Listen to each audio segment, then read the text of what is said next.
Basantika blogs চ্যানেলে সকলকে স্বাগত। আমি আজকে রান্না করেছি, প্রথমে বলি, এখানে আছে সাদা ভাত আর এই যে এর মধ্যে আছে কুমড়ো সেদ্ধ, সাদা ভাত আর কুমড়ো সেদ্ধ।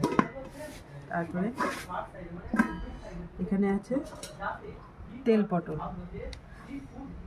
পটল সর্ষে, এটা পটল সর্ষে।